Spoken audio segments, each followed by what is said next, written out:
Hello, everybody, and welcome to the Parishscope. This is the podcast that goes along with the newsletter for St. John's Lutheran Church in Sam Prairie. I'm Pastor Chris Sansom. And I'm Casey Dreamus. I'm the Creative Worship Director at Our Savior Lutheran in Washington. All right. Well, let's get right down to it because, Yes. I mean, obviously we have the talk that everybody is talking about. Mm-hmm. Like, it's everywhere to a point where it's almost annoying. You know what I mean? I get it. A big event happens, in this particular case, somebody made an attempt to assassinate former President Trump. Mm-hmm. And that's all we can now talk about. And so I was like, well, we got a podcast. So let's talk about it. We have microphones. We can voice we an have opinion. microphones. I have opinions and stuff. One thing I will say that I think is strange is that I really have not seen a lot of people talking about it on like Facebook and stuff.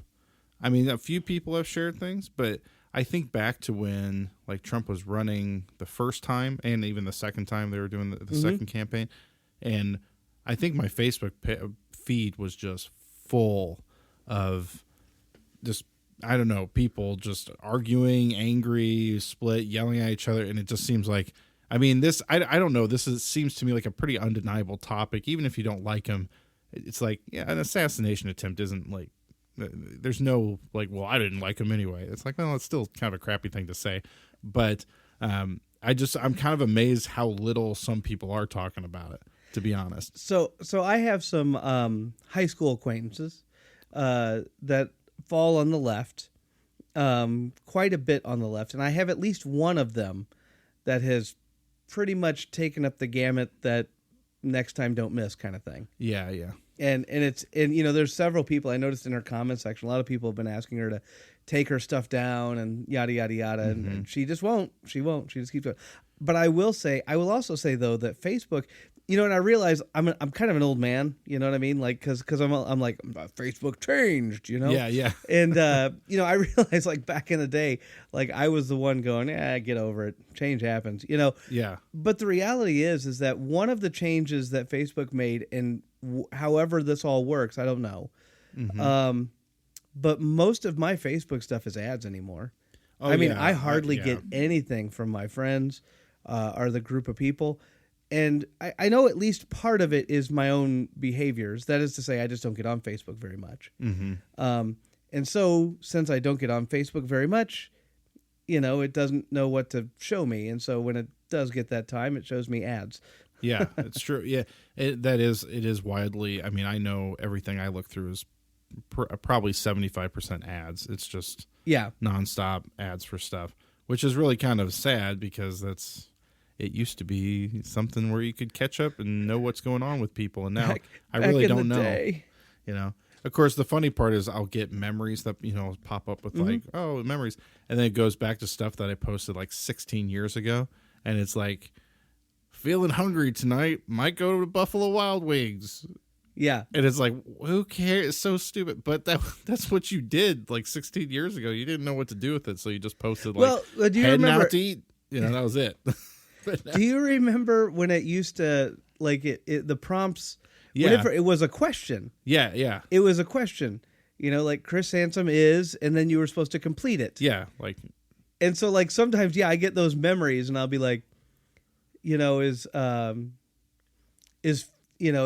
very tired. It's right, like, yeah. It's like. And now it looks like, what? Who cares? Yeah, it's like what a weirdo. It's like, what a weird post. That was what everybody was doing, So. But yeah, it was like it gave you a prompt, so you were supposed to finish the sentence. Yeah. And so. Yeah, but I don't know. I do find it's just, I thought that was interesting with all the things because it's such a kind of a crazy event.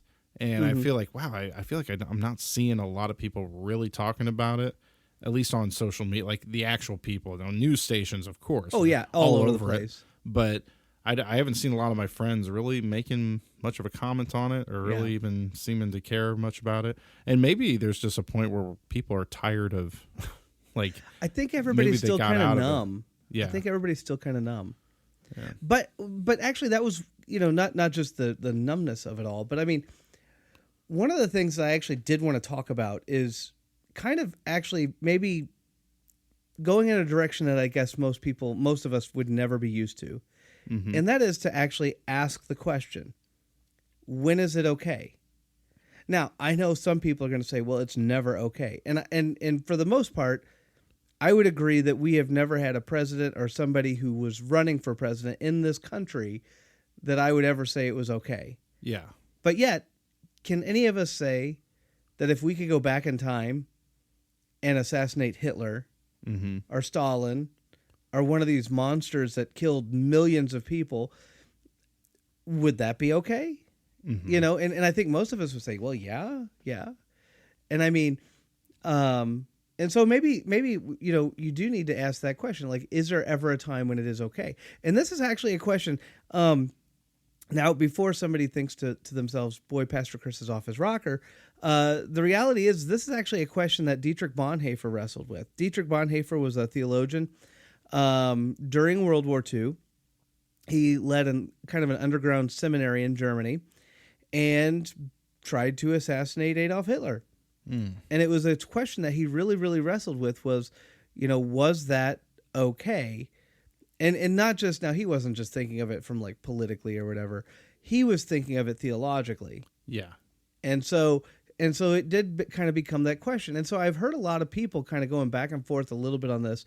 Again, more of the news stations or the, you know, popular news feeds or however you want to say it. But Right. it is kind of that question, like when is it okay? Because I mean, remember, a lot of people do kind of talk and equate Trump with Hitler. Yeah, they like to make that comparison a lot. It's unjust. Yeah, I mean, there's a lot of things, you know, if you look at history books, there's a lot of differences. Like, for instance, Hitler had his own militia of people walking around with guns. And then before someone wants to be like, well, what about all the, you know, like rednecks with guns? It's like, well, they're not walking around as an army all over the country. It's a big difference. I mean, you know. You know, I think, you know, it's one of those things where, like, we sometimes forget that Hitler, you know, kind of led a kind of a populist movement in Germany and was very, very popular and loved he was for whenever he first kind of got started. And we also have to realize, like, Hitler did a lot of things. He did a lot of things that a lot of politicians do because that's what he did, you know? And so if we're going to start drawing lines and making comparisons, we need to be cautious because we will always find we will always find lines. You know, we will always say, oh, well, this compares. You know, Hitler gave speeches. You know, Joe Biden gave a speech the other day. You know, it's like, I mean, again, you know, some of these are just ridiculous. Of course he gave speeches. Of course he gave speeches. But, you know, neither Joe Biden nor Donald Trump has called for the extermination of any ethical group that I'm aware of anyway.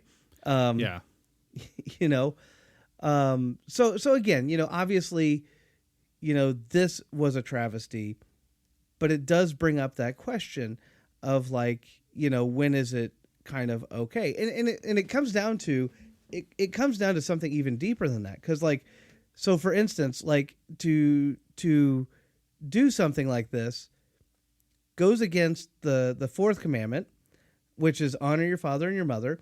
And it goes against it because this is one of the governing authorities that was placed above you.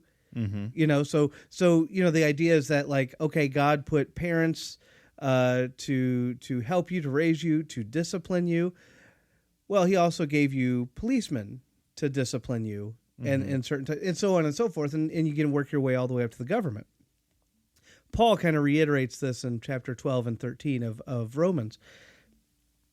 And so we can't just immediately, so it's a breach of the fourth commandment. Obviously, especially when you look at murder, it's also a breach of the fifth commandment.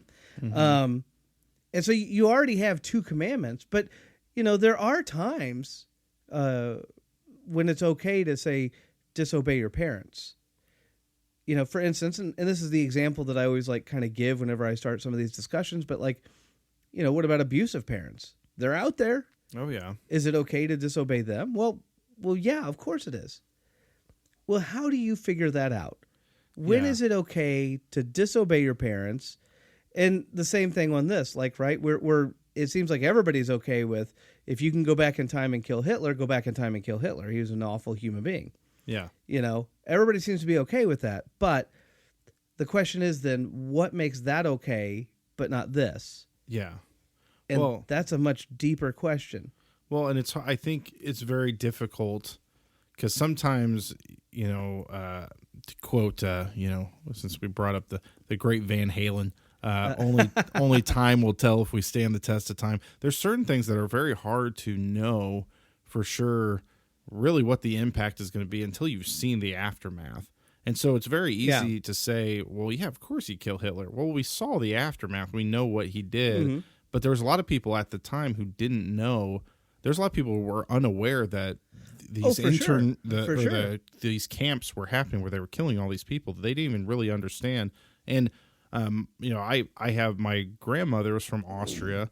Her family came over here after World War II. And this isn't something she told me directly. I was, a lot young. But my mom has stated that at one point she even said that, at the time, a lot of people in Austria are like, look at all the amazing things that Hitler's doing over there. Yeah. Like, because they're right next door, and they're like, man, he's really, like, turning that country around. Look at them. They're, like, really prospering. Yeah. And then, that was before everything happened. But there was a time where people thought, man, what a leader. That guy's quite impressive, Yeah. And so I think it's hard to tell because at that point in history, no one would have said, well, yeah, go back in time and kill Hitler. They were like, oh, he's doing great things. Yeah. But, and then it's hard because, you have this comparison of people saying, well, Trump's a Hitler. But, I mean, I won't say 100%, oh, no way. But I can't 100%, oh, of course he is. It's like maybe something will come out someday that, oh, he did something really terrible. But it hasn't come out. Or at least, I mean, I know there's people who are going to say he did terrible things. But it's hard to tell because there are certain things. Even recently, I mean, they were showing clips of back in like 2020 of him, accusing Hunter Biden of making money out in China and doing all these things, which they were claiming he never did. Well, he's admitted to all of that now. And so at the time, all these news stations are going like, oh, look at Trump trying to do this like lazy attempt at like, slandering them and look at all this stuff. Well, then it all was true. And so it's like, so, at the time people were like, well, he's just off his rocker. He's a, complete nut job accusing people of stuff. Well, then you see all these years later that he was right. And so it's hard to tell always in the moment. So yeah, it's hard to tease out what's really true in some of these circumstances versus what's not. Yeah. And I can say that. I can see that. But like let's say you go back in time and you're a person, in one of these areas, what the camps are for. Mm-hmm. What's going on there. And so therein lies the question. Now is it okay? Again, you got to start posing these questions because again, there are going to be times whenever it's okay to disregard what your government says. And so you got to kind of pose this question and start saying, okay, well, how do you know?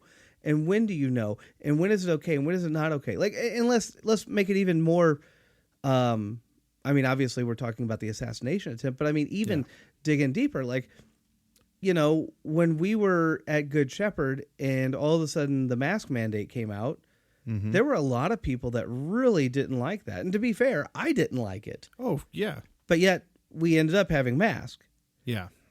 So we're not just talking about like, oh, you can disregard your government just because you don't like something that they do. Like, well, there's tons of stuff that my government does that I don't like what they do. I still don't disregard the laws mm-hmm. and the rules that they have established. That's not what I'm saying at all. Yeah. This is not about like versus not like, I think if we really want to dig deep into it, it does come down to, when the governing official or governing, body is in essence, not just promoting, but like actively doing something that is sublimely evil, like just completely evil. Yeah. When in essence, they've become a point where they almost need to be stopped. Mm-hmm. And again, we can quantify that in terms of like Hitler, because again, Hitler was killing a lot of people. Yeah. For no reason whatsoever. And again, I'm not, again, if you go this route, I don't want to go to the stage where people are like, well, I think so and so voted, let's say, they voted to keep abortions in a state. That, that is abjectly evil. It's true. Mm-hmm. But at the same time, there is a kind of difference with that. They're not actively going out and saying, okay, I'm going to basically, murder a bunch of babies or pregnant people. Yeah. They're not doing that. They are unfortunately giving the option. Yeah. And certain people will take them up on that option. Mm-hmm. But that's not necessarily abjectly evil. Yeah. But I do think it is something that we need to talk about because, I mean, again, this is one of the things like, even before we started, we were kind of talking about some of the things that we've seen online and all that kind of stuff. And, I have seen some truly atrocious posts online. Oh, yeah. But you also say, if these people really believe that Trump is like Hitler, then, I mean, now, do I disagree with him? Absolutely. But I at least see where again, part of what I like to do is I like to try my very best to get into the mind of the opposition, of somebody who thinks differently than I do, to at least try to make sense out of it. I don't have to agree with it. Right. But at least try to make sense out of it. But if you honestly believe, like, Trump is going to basically round people up and kill potentially millions of people, if you really, really honestly believe that that's what Trump is going to do, well, now all of a sudden that, you know what I mean? Like, that they look at this man like he was like some kind of a hero. Mm-hmm. And again, this is where you get into some of the thoughts. Now, the thing is, even as I say that, it's like, it seems ridiculous. Like, Trump was president for 4 years, and while he was doing that, he never set up internment camps. He never murdered people. No. He had some politics that a lot of people disagreed with. That's true. Yeah. And some of them rightfully so. Some of them maybe not rightfully so. But he said and did a lot of stuff. Yeah. It was kind of an interesting wild ride. But he didn't go and murder groups of people. Or really force the hand of somebody to do something illegitimate, which is what Hitler did do. Yeah. Oh, yeah. And I don't know if that's the distinction. Again, Dietrich Bonhoeffer really, really wrestled with this. But Mr. Bonhoeffer also saw what was going on. Mm-hmm. And he saw it for what it was. And he firmly believed that Hitler was so opposed to God that he needed to be stopped. Yeah. Right. And that was kind of his mentality. I don't believe, and again, I don't believe you can make that argument with any politician that we have had, that has either run for president, been president. Now, did I disagree with some things? Absolutely, I did. Mm-hmm. There's a lot of stuff I disagree with, even from a moral standpoint. The way they have a moral laxity, I have strong disagreements about that, but none of those rise to that level of, this person is abjectly evil and needs to be stopped. Mm-hmm. Again, Stalin, yeah, probably. Yeah. He killed a lot of people. Yeah. He needed to be stopped.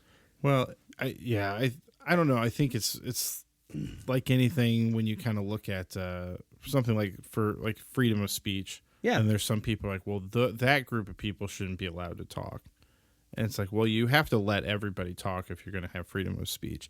And I've seen a few people posting, stuff about like, oh, don't miss next time and all this stuff. Yeah. And those same people I've seen posting that were the ones that I can't remember the kid's name, but the one who, when all the riots and stuff were going off kind of around COVID, and he was holding up his grandparents' like gas station. He just had a rifle and he was like on the roof. And these people came onto the property. They're going to start trashing it. And he told them to get out, and he shot him. And I don't remember the kid's name, but he was on trial. It was a big deal. I know who you're talking about. But man, those same people who are applauding this guy for almost killing the former president are the same people I saw years ago posting how there's never an excuse to shoot someone. There's never an excuse. Yeah. This, what a horrible this kid. He's being rewarded for killing people, and it's like you can't have it. You can't pick and choose when it's great to like, kill somebody when it's like, I don't know. To me, it's like, it's you gotta amazing. It's amazing how quickly things get twisted around. Yeah. I look and look to give another example on maybe the other side of the aisle. Mm-hmm. It is amazing to me how much we want to defend the baker who refuses to bake a cake for like a homosexual wedding. Mm-hmm. I think he was in Colorado, if I remember correctly, but I could be wrong on that. And we're like, no, it's a business. They have a right to. He has a right. Look, you don't have to shop at his business. Yeah, he has a right. But yet, whenever Walmart started demanding everybody wear a mask, it's it's the same group saying, well, they don't have a right to do that, and it's like, well, go shop somewhere else. Yeah, I mean, again, I'm actually in favor of giving that Colorado baker the freedom to reject business. Mm-hmm. I absolutely agree, but I'm also in agreement with Walmart being able to reject business. Yeah, and so if Walmart says, hey, you wear a mask if you come in here, guess what? I'll either wear a mask or I won't go in there. Yeah. And they're a business and they can do that. I am a firm believer that they have that right. Yeah. But yet it was kind of to your point, it was the same people that defended the Colorado baker that were demanding that Walmart doesn't have that right. Yeah. And it's like, well, no. You got to be consistent here. It's either one or the other. You can't have both. Yeah. Well, I think that's as we get into discussion, like, when is it okay to do this? And it's hard for me because, you can't, I don't know, you just, it's easy to fall into hypocrisy when you're, trying to just use, it's okay. I mean, I as we've discussed, it's like we both are more kind of right-leaning people. Yeah. But I would never, if there was an assassination attempt on Biden, I would never be going, I hope they get him next time. That would never be something I would say. And I don't feel, I mean, we could go on about, I'm not going to really go on about my personal opinions of like, does he do a good job? Is he in his right mind or anything? Yeah. But I would still never applaud someone for trying to kill him. I would absolutely never do that. But, in my own thing, like any type of real, true violence, to be honest, even as a Christian, I don't, again, even though Dietrich Bonhoeffer, obviously felt it was okay to kind of have an assassination attempt, if I kind of might jump to the end of the road here, I would think that there is, I think if you see a government doing something that is absolutely evil, I think as a Christian, we have a right and a duty to try to stop said things. But at the same time, I do not necessarily know if that gives us license to do things like murder. And so, and that might be, and that's kind of where I was trying to hopefully eventually get, but, kind of jump to the end there a little bit. But because at the end of the day, and I think that's one of the beautiful things about America is like, and I brought this up at a Sunday morning in Bible class, like, we don't always understand just how wonderful our country really is. We get all worked up into a tizzy. We get all, and we're told every single election cycle, if you don't vote this way, it's the end. It's the end of our country and our world. And this guy, and look, America is awesome. And we've had Biden for almost 4 years now, and guess what? America is still awesome. Do we have problems? Yeah. Does he have things that I disagreed with? Absolutely. Yeah. America is still awesome. America is a really awesome and wonderful country, and we have the freedom to voice our opinions. We also have the freedom to vote the way we want to vote. I do not believe that violence in this category is ever really, really the answer. Yeah. And even from the standpoint of like thinking back to the time, like trying to put myself in Bonhoeffer's shoes, or if I was a person in Russia with Stalin, like, I guess I don't know. I'm not in those positions, and I don't necessarily know what I would do or not do. I do think I would probably disobey the government. But I don't necessarily know if I would call for violence against that person. And maybe, I don't know, again, maybe I would think differently if I was there. Yeah. I don't know. Well, it's so kind of going off of this whole idea. I want to kind of ease into sort of there's no dumb questions thing. Yeah. Because, there's people who will bring up, well, what about all the violence and the wars and the horrible things that Christians did in like the Old Testament? And how come that was okay? But then there's also, I mean, I heard a video the other day where someone was talking about how, even when Moses was getting them out of, if I say Hebrews, am I getting that wrong?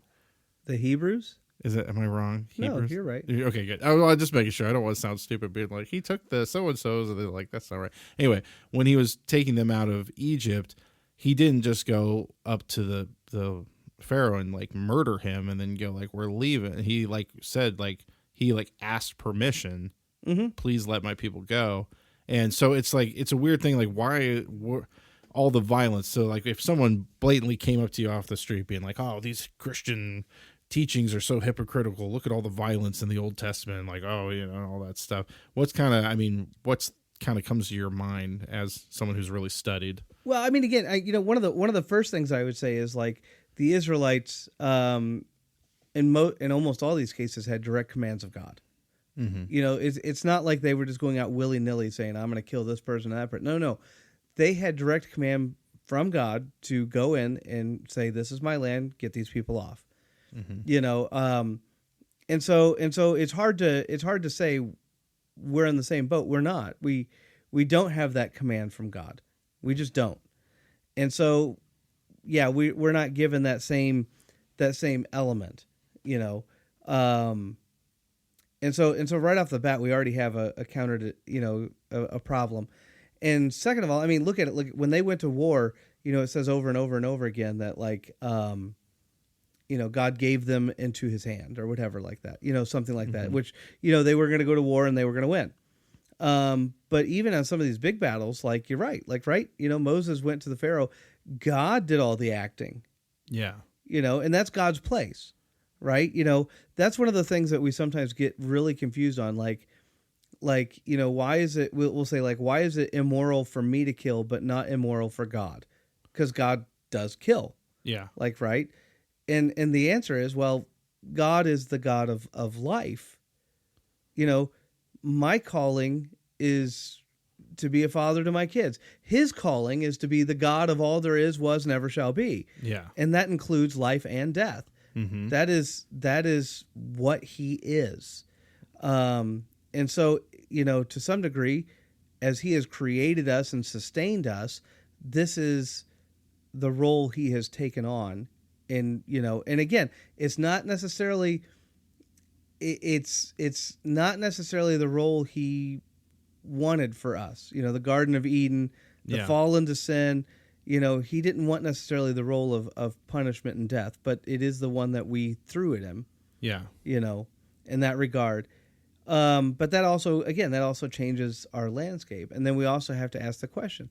And I think one of the good things to do when we start pondering some of these questions is to actually look at what some of the ancients used to do. The reality is like, the ancients really did face a lot of persecution, a lot of hatred, and a lot of murder. Mm-hmm. And most of them did nothing about it. That is to say, they hid a little bit more. They tried not to be found, but they didn't try to assassinate, Pharaoh, or they didn't try to assassinate Emperor and Rome. They didn't try, you know what I mean? Like, they didn't try to do that. Yeah. I will say some of the thoughts changed over time. Even by the 4th and 5th century, you start seeing Christians kind of function almost like military. Okay. That's where you kind of start to see some of the origins of the Crusades. Right. Yeah. Yeah. That's another. See, I really don't know much about any of that, like the Crusades. So I wish I knew more historically what exactly happened. Well, I mean, and obviously that's a much deeper topic we can get into at some point. But yeah. One of the things that I like to tell people is like, if you want to understand the Crusades, the first thing you have to do is realize like they don't think like you. There is a whole different mentality. There is a whole different thought. There is a whole different everything that is at play there. And at the time, the bishops had astounding power, and some of that was military. Yeah. And we don't think of it like that, but the ancient world, they had that. Yeah. And so they could do that. And so you do see that taking place from time to time. And then you see the whole Crusades thing, and it's like, yeah, I mean, yeah. So So again, we can save that topic for another day, because I mean, again, I don't want to give a history lecture here that's going to take up all of our time, and then I'll probably still won't get it right. Yeah. So well, it is that. Yeah, we'll have to because I do find that very fascinating just to see, like you said, people's mindset, was different, or they had their own I don't know, maybe they just had their own personal feeling of like glory, like they were allowed to do these things, or I don't know. We'll have to get into that another time. Yeah, but yeah, for sure. Yeah, that's interesting. But yeah, no, the ancient church under duress and everything really didn't, for the most part, at least at first, didn't do anything in terms of violence or attacking or, again, maybe trying to stop. Okay, but when you say the church, at what point, like in kind of history or the Bible, is that like establishing? Like, is that like back around like Moses' time, or is that like are we talking like way... I'm talking like Book of Acts on. Okay, gotcha. So, think of the Book of Acts. Mm-hmm. Here you have really the Book of Acts is about the establishment of the early church. So, and this is after the gospel. I mean, Jesus coming. Yeah, right? in fact, okay. Luke wrote it, and Luke he ends the gospel a little bit on a cliffhanger right after Jesus ascends into heaven, and then he opens the Book of Acts with Jesus ascending into heaven. Yeah, and so it's like he connects the two, and then he kind of carries on. A lot of people look at the Book of Acts like it's just, I guess, a biography of Paul. And that's not really accurate either. For one, it actually starts without mentioning Paul at all. Instead, it's, the Pentecost story and all this kind of stuff. Then we get to the Paul stuff, and we talk about his missionary journeys. But then even then, like when the book ends, Paul's not dead. He's in prison. He's waiting for his death, but he's not dead. Yeah. And the point in his missionary journey is still not done. He's waiting, for that. And so, basically, yeah, like the book is all about the early church. Yeah. And how it was established and all that. And so Paul's missionary journeys fit into that, and they're a huge part of it. Yeah. And so once Acts comes around, you're saying a lot of that, like the church really doesn't exude like or show a lot of violence towards and again, I mean, they went under severe persecution on multiple occasions. Yeah. And it seems like the Roman emperors, the Caesars, if you will, like whenever they would come around, it was like it would go in waves. Like it was pretty much always illegal to be Christian, but sometimes it was prosecuted and sometimes it really wasn't. Okay. It was like sometimes it was kind of like you don't tell me that you're a Christian and I won't do anything about it, nor will I like go after you. Yeah. Like, and then there were other when a different leader comes in. Yeah, or a different like, Caesar comes in. Yeah. And the different Caesar would be like, no, like one of them was and I think this was Diocletian. Whenever he came in, he was like very much like, one of the reasons that Rome is doing terrible is because we've quit worshiping our gods. We need to get back to the roots, kind of thing. And so he wanted to like make that. So he like flat out killed Christians. Like, he hunted them down. Yeah. Right. Like he hunted them down. And so like that was a pretty severe, but again, at no point, I mean, maybe there was a group of Christians that tried to kill Diocletian. I don't remember reading that at all. Yeah. Again, I could be wrong, but again, most of them just kind of hid and, yeah, again, a lot of them took very much pains and scarred. A lot of them came out of that and they were known as the confessors, and the confessors were the ones that had been maimed through the Diocletian persecutions. Oh, interesting. Sad. Yeah. I've never heard of that. That's interesting. Yeah, I don't know. That's very, yeah. What about, I mean, when people try to say, okay, Acts, but what about the Old Testament? What about like Jericho, where they go and they kill all the people in Jericho and stuff? Direct mandate from God. Yeah. Again, it's hard to, it's, this is one of those things though that we do all the time. And it's like, it is super challenging to kind of remember that. But like, and I'll say more about that in a second. But the reality is they had a direct mandate from God. Mm-hmm. God said, do this. And they went and they did it. Yeah. You know? And so, yeah, they had that kind of license to do that because this was what God was commanding them to do. Mm-hmm. And realize like that's all set up with the promised land, and they needed to go to the promised land, and there was already people there. So they needed to get those people out. Yeah. And that was the land that God had given to them, and he did. And yeah, sometimes there was violence. Go figure, you know? Yeah. But again, there was a direct mandate there for them to attack and for them to do what they needed to do. Mm-hmm. It's very interesting. I don't know. I think that's a question that there's a lot of people out there who they like that. I think even like the answer like you gave, I think there's a lot of people who struggle with understanding, like, you know, I mean, I'm not saying I think I get it I personally, but I think there's some people, they just struggle with that. Like they don't see the two sides of it, or they don't understand why, you know, because I don't know if it's just because they only process things as like a human being can process them. And they don't see how maybe someone, you know, or not someone, but a being above all of us can have like a different, I don't know, a viewpoint or a different, I don't know how to say it. I'm not finding the right way to articulate what I'm trying to say, but I don't know. I think there's people who struggle with it and they have a hard time with that. I can see that. And I think even when I was growing up, I feel like, you know, I was taught that like Old Testament was like God was mad and angry and vengeful. And then New Testament was all like, you know, love and peace kind of thing. But the reality is like, you know, whenever you say that, and I mean, I think a lot of people get that impression when they just read like stories, you know, they'll read a Bible story here and there and so on and so forth. And then they get to the New Testament and they read a story here and here, and, you know, but honestly, what I would tell you is you'd like go back and read those Gospels again. Yeah. You know, Jesus at times comes down very hard, especially on some of the Pharisees. And you know, you kind of go, well, why is he so harsh on the Pharisees? I mean, he is more harsh on the Pharisees than he is when he goes into the Gentile regions. Yeah. And he just comes down hardcore on the Pharisees. You know, at one point in time in the Gospel of John, he says your father's the devil. You know, and like I mean, it's pretty hardcore, some of the stuff he says.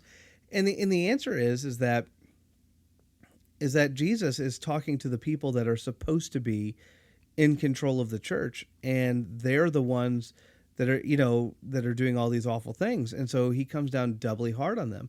When he goes into the Gentile region, he, you know, Jesus recognizes that these are lost sheep. These are lost souls that are just venturing and wandering around.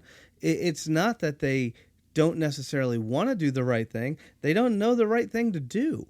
Yeah. The Pharisees are different. They know the right thing to do and are not doing it. Yeah. And so there are times whenever Jesus comes down incredibly hard on some of these people as he's teaching and ultimately leading the way to the cross, his suffering. When we see the Old Testament, though, we sometimes, I think, forget that a large part of the Old Testament, and look, in seminary, I remember we talked about this a lot. We called it land theology is what we called it. And like you read a book on the Old Testament and it really does come down to it.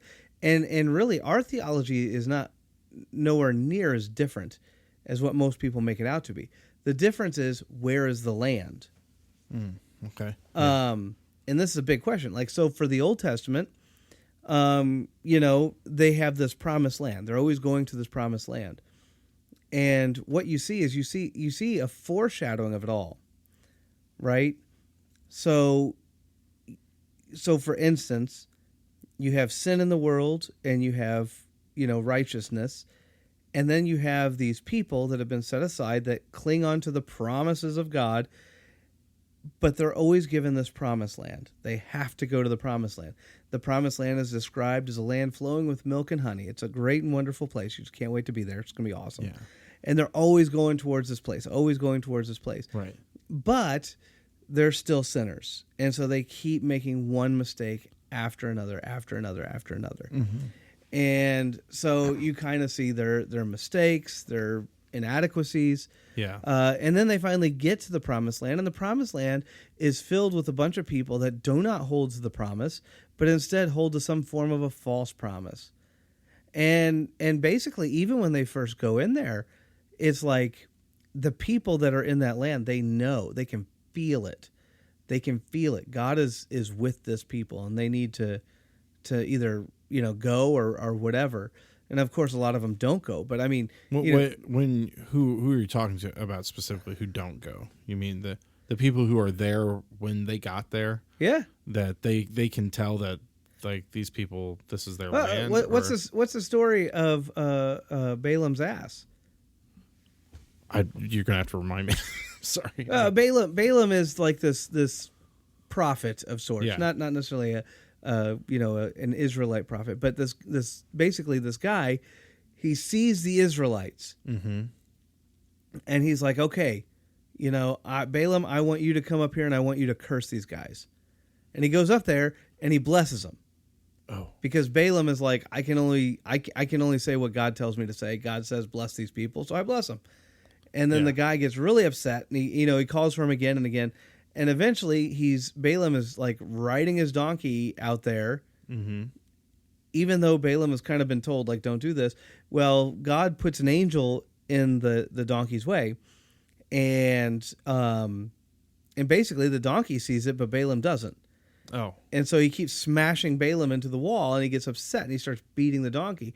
And then God opens up the lips of the donkey, and the donkey talks. Oh, jeez. See, oh, man. And so this is Balaam's ass. Like, he's talking to him. Yeah. And he says, what, don't you see the angel? And then finally Balaam sees the angel, and he's like, oh, my gosh, and yeah. And basically, the angel's like, yeah, I would have killed you if you would have come over here. Oh. Like your donkey saved your life, kind of thing. Yeah. And like, so this is, but I mean, again, the whole point of the story is like, these people know that these people are blessed by God. They're trying to curse them, but they can't do it. Right. Our, what's her name? The one prostitute that the two spies stay with. It's not Rehoboam. It's, see, you're, my knowledge. This is why I ask you questions, because my knowledge. Yeah, I know, but this is a name I should know. I really should know her name. I just can't think of it right offhand. But like here, she's a prostitute, and the people's hearts are melting. She says, they know you're coming. They're scared of you. Their hearts are melting. They know that God has given us into your hands. And like so. I mean, again, it's like they know. It's like this foreboding. They know. God's given them this land. Interesting. Now, again, that's not always the case. A lot of them fight. Joshua is kind of, pushing them forward to fight, get rid of, get these people off the land kind of thing. Yeah. Interesting. This is the land that God has given us. Mm-hmm. But again, it all comes back to like they're on a mission to go and take the land. It's God has given them the land. Now put that into our perspective. Like we're also going forward. We're also looking forward to land. We don't look at it like that. Right. We call it heaven. Right. But really, go back into the scriptures. Like it describes heaven, you're not bouncing on clouds. It's like they call it the new heavens and the new earth. And it's like the Garden of Eden, except for magnified. Mm-hmm. And that's the way it's more or less described. And so even at this, it's like we're going for land too. The only difference is God has already made ready this land. We're not going to have to go in and fight people to get rid of. The land has already been made ready for us. Mm-hmm. He's doing it, and God is going to, as he reconciles with us, redeems us, cleanses us, by Jesus' blood, we're going to be in this new heavens and this new earth, but we don't have to fight anybody off. Mm. Yeah. So again, there are a lot of similarities, but there's also a lot of differences, right? What they only saw in terms of like a shadow, we get to see to the completion. They sacrificed lambs to forgive their sins and other animals. When they had to do it all the time, we see the sacrifice of the very Son of God. Theirs was a foreshadowing of what was to come in Jesus. Yeah. Is there any foreshadowing in kind of, I don't know, I'm trying to think if this is even makes sense to ask, but sort of the foreshadowing of like violence in the Old Testament and how, like you said, in the New Testament, they really didn't react in violence. I mean, is there anything, I mean, does that, I've had, people, they talked about how like, death is a part of life and with death brings life. And that's one reason why Jesus's death is so, like, it had to happen. There wasn't like, oh, he could have just, like done a magic trick and saved everybody and said, you're all okay now. It's like there has to be a death, sacrifice. Does that sort of, I don't know, does that sacrifice have anything to do with like sort of this like release from so much violence, or would you say this violence thing is getting blown out of proportion with the Old Testament? Like it's not as violent as people act like it is, or? Oh, again, it was definitely violent. And in fact, I think in a lot of cases, violence is just a part of our history and it's a part of a lot of things. Yeah. So no, you don't want to cut the violence down and say like, oh, that didn't really happen. Well, yeah, it did. Yeah. It did. And in fact, I'll be honest, like, so there is this one scene in the scriptures, I forget the name of the town, where these guys are basically meeting together trying to find a way to basically crush the Israelites. Mm-hmm. Well, Joshua finds out about it. He goes to this town and he burns the town. The town was known for producing olive oil. Oh, and so it burns like a candle in the night. It just burns. Yeah. And again, I forget the name of the town. I forget even the scriptural reference. I've been to that town. It has been burned. It has been burned to a crisp. Yeah. Like there is like an actual line where you can see it, where the rock itself has been scorched. That's crazy. And it's like just the whole level, that whole, whenever they're like doing their archaeology and they uncover a certain level, that whole level is black. That's crazy. It's like it was burned. Joshua was there. He burned that town to the ground. Crazy. So, no, there was definitely some violence in there. Yeah. Well, interesting. Yeah. Yeah. But I mean, again, I don't know if I want to make too big of a deal out of like, okay, Jesus makes us violent versus nonviolent, or makes us nonviolent. I don't think it's so much that as much as, again, this idea of this is the promised land mm-hmm. versus the promised land that we're heading to. Yeah. Chicago. I hope not. I'm just joking. I was going to say Salt Lake City, but I thought maybe that's too much. Oh, that's funny. But yeah, I mean, again, it's an interesting topic. Asking those questions like, when is it okay to be violent? But I mean, again, on that same front, realize like, we'll probably also have. I know there's soldiers that are within our church, and we're strong supporters of the military. Military is violent. Yeah. Not always, of course, only when they have to be, but they are. Yeah. And that's, that is okay. This is, where you get into talk about, just wars and stuff like that. Like, when is a war just? When is it okay? And when can your government demand that you go do this thing? And the reality is that the government does have that authority. Mm-hmm. In the name and for the protection of the people, they can actually send out people to do basically counter violence, to basically strike down the evildoers. But the government has that right. Yeah. The government has that right. You don't have that right. Like you don't get to go around deciding who lives and who dies. Gotcha. Paul says that the government has a sword for a reason. And God gave them that sword. So this is God gives them that sword and so on and so forth. And realize like Paul is writing this, and if I remember correctly, Paul wrote that after Nero. So it's not like he had this really nice Caesar that was like really in favor of Christianity, not a Christian, but whatever. And Paul is like, yeah, whenever everybody's nice to you, the government works. Yeah, that's why the government is put there by God. No, he's just undergone a horrible, horrible Caesar who burned Christians, who hunted them down. And he's over here going, yep, God gave them a sword for a reason. Yeah. And, again, and again, kind of going back to the CDC and the mask guidelines and everything, a huge part of our discussions were about this. Yeah. And basically, my argument, and I think for what it came down to, the board's argument, was basically like the government is not asking us to do anything that is strictly forbidden by God. Yeah. And while we might personally disagree with it, and we might not like it, yeah, they have not asked us to do anything that is forbidden through Scripture. Now, had they asked us to do something forbidden, we would be the first to thumb our nose at the government and say, no, we're not going to do it. Yeah. You can go back to wherever you came from. But that wasn't what they asked. They were just asking us to put masks on.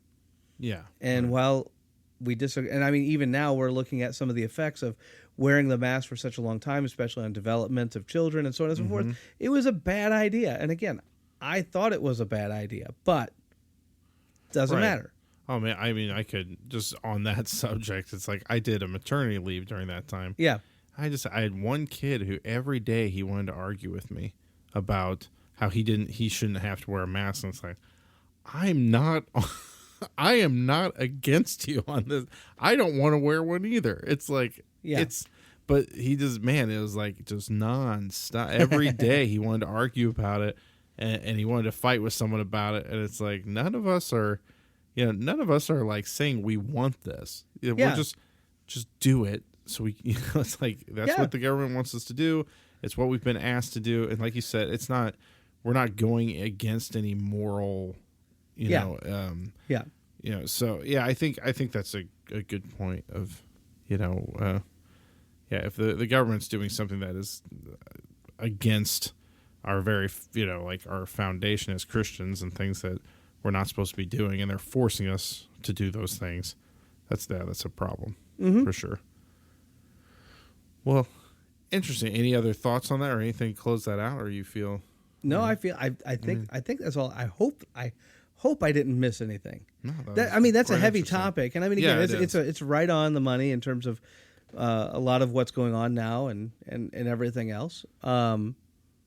But yeah, it's also one that like I don't think a lot of people necessarily ponder. Yeah. Until something like this happens, and then they're like, well, that's just always bad. And it's like, okay, well, let's actually talk about that. Yeah. Or I mean, the thing that kills me, like we talked about, is the people who's like, as long as it's something they personally want, they're like, oh, it's okay. Yeah. If I don't like that guy, then that's fine. Yeah. It's like, oh, but if it's, some other situation, you're not okay with it then, So that's what, I don't know, that's what gets me.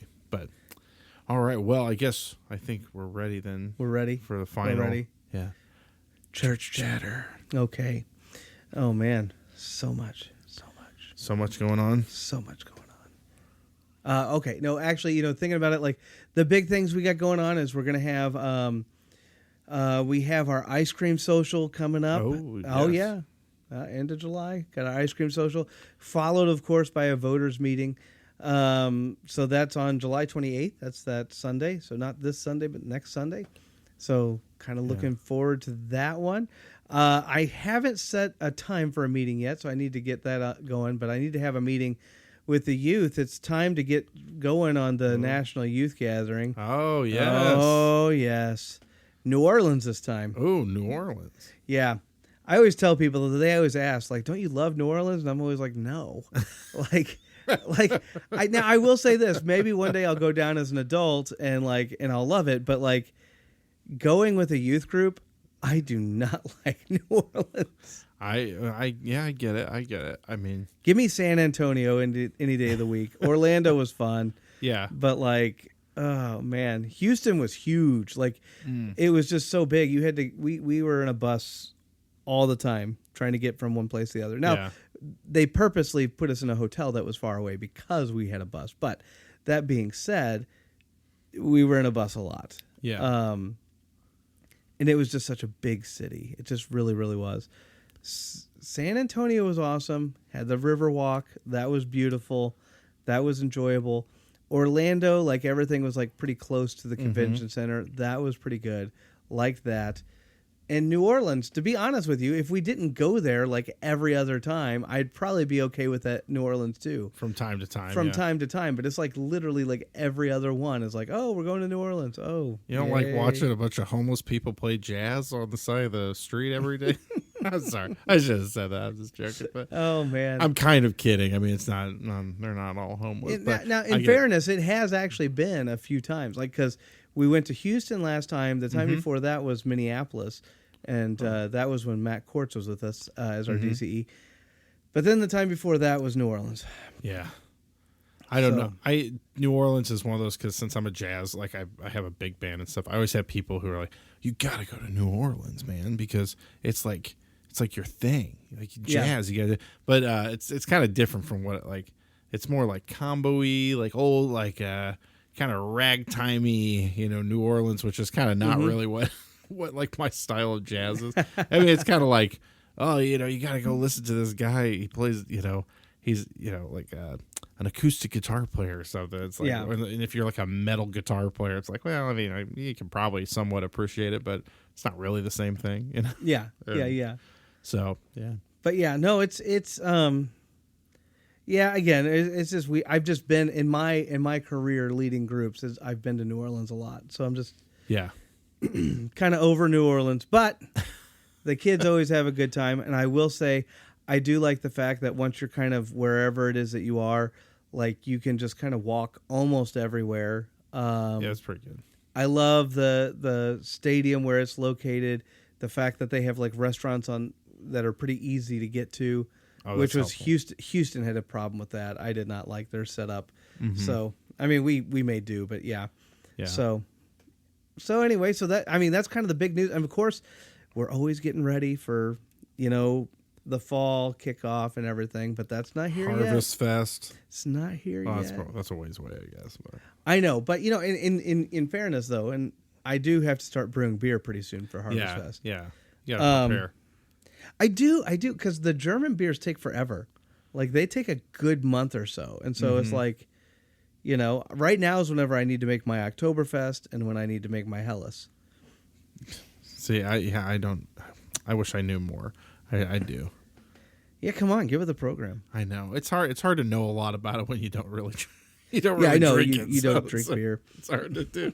But no, that's exciting. That's fun though. You get all started. Get the youth group youth group out there and stuff. And well, that's exciting.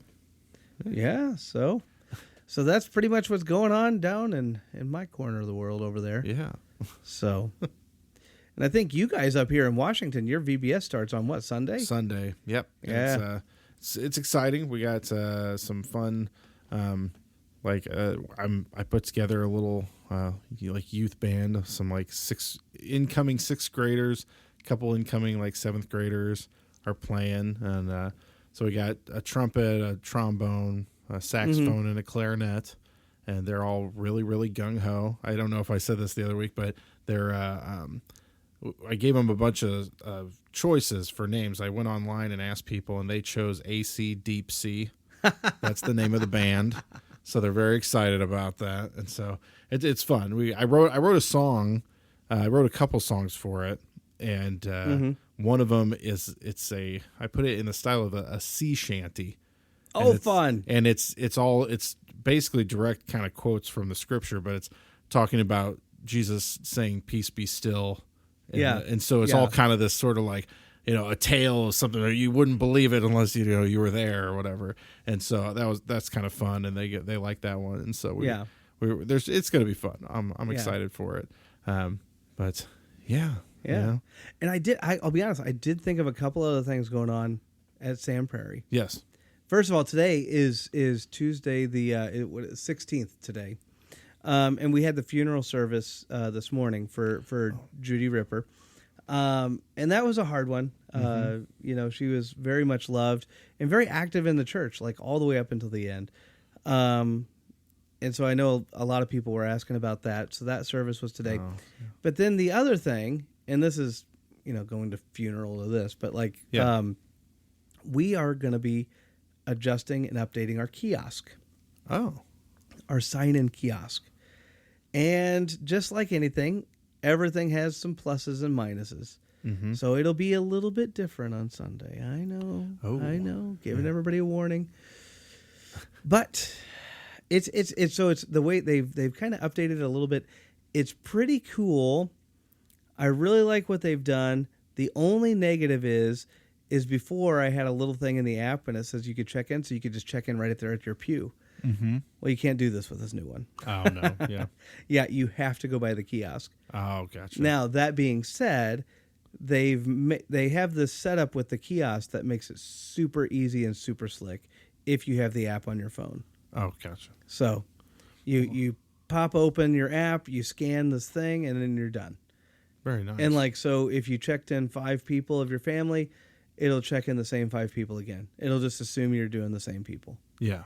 So interesting. Oh, that's nice. That'll be an adjustment, but hopefully that'll be good. It will be. It's going to be an adjustment. It's it'll take a little bit of time, but we'll get there. We'll get there. But yeah, it's. So I was playing with that the other day. Got some iPads and stuff.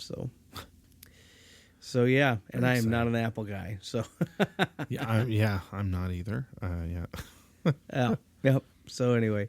So there you go. There's all that. There it is. There's all the stuff going on. That's all that's going on. It's all going on. I'll say the only other thing I'm going to tell you is that my band, we have a song on Spotify. Oh yeah, I saw Apple that. Music and all I this. saw that. And I'm very proud of it because it's a song called "The Night Is Ours," and it's my guitar player had he had this riff and he's like, this sounds very classic rock.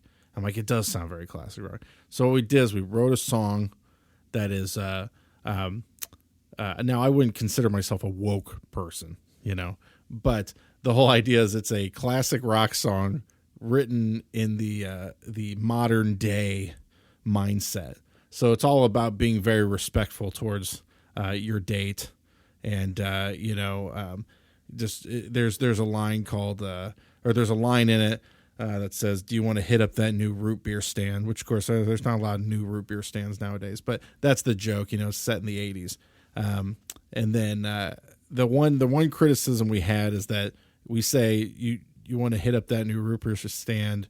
Me and you could pop a couple cans of Tab, and I've had several people who lived through the '80s who said you would never get Tab at a root beer stand, and so that's the only criticism of the song, but it's fun. So I just found it on YouTube Music. So it's on YouTube. It's on like everything. So the original Skaz Band. Yeah. Here we go. So check it out. It's fun. I hope people like it. I like it. Yeah, I saw that you. It was in my Facebook feed the other day. Yeah. So anyway, there you go. Yeah, it's a fun time. So yeah, it's a little comedic kind of song, it's good. But we tried to write like we still got it's got a rock still, it's still got a rock. It's got a rock. It's kind of silly in certain ways, but yeah, so that's all that's going on for me. That's all that's going on. All right. Well, I think that's all the time we have for tonight. So thanks everybody for listening, and I hope you guys all have a blessed week. Goodbye. Bye.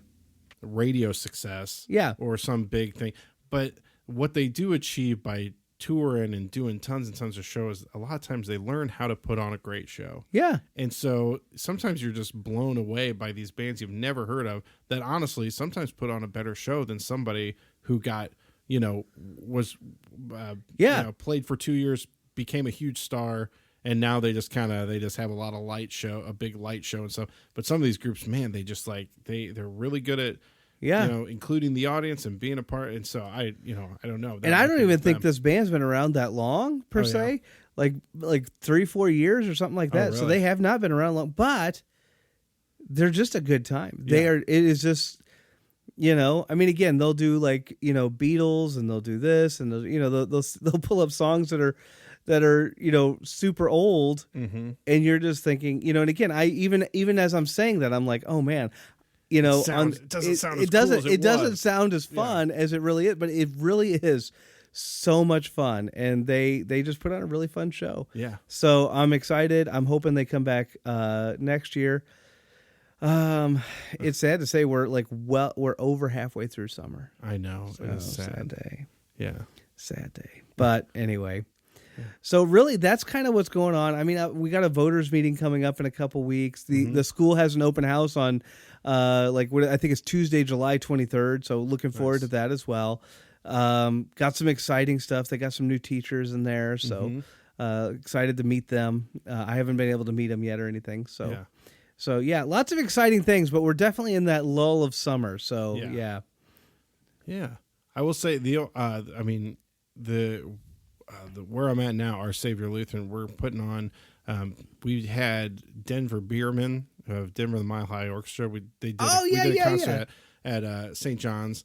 So we're going to do a concert at Our Savior with him. But they actually the church had this idea, which I'm like, that's a brilliant idea, and I should have thought of this, but I never did. Which you guys did with Four on the Floor. They're going to do it outside, and they're going to do like bring your lawn chair sort of thing, and they're going to have a popcorn machine, and so it's open, free admission. You don't have to pay to get in it or anything. Yeah. If it does rain, we'll do it inside, but I think it'll be a nice event. So that's July 20th. It's a Saturday.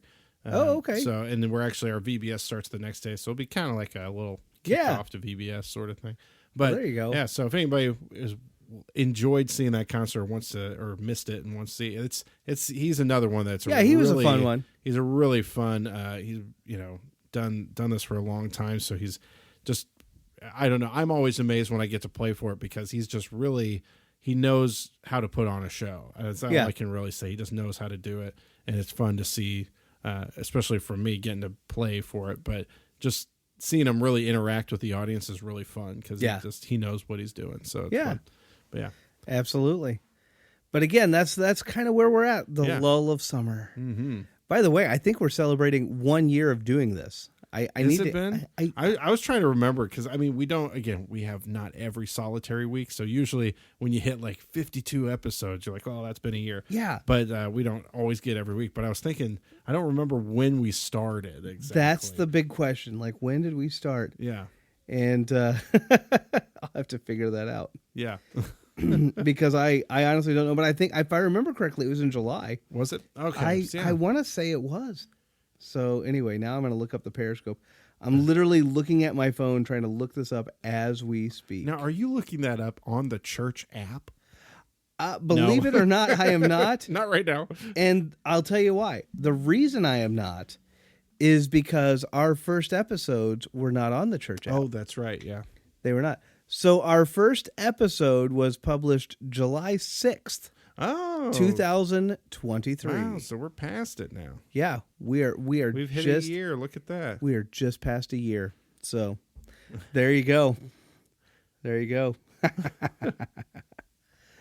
So anyway, so that's all I have. That's all. Yeah, that's all I got. So everybody, I want to thank you all for listening to our ramblings. Kind of as always, life gets in the way sometimes. We don't always get a chance to get together. Hopefully we'll eventually get it figured out. Maybe we can be a little bit more consistent. But in the meantime, thanks for sticking with us. God's blessings to all of you, and thanks for listening. Bye. Bye.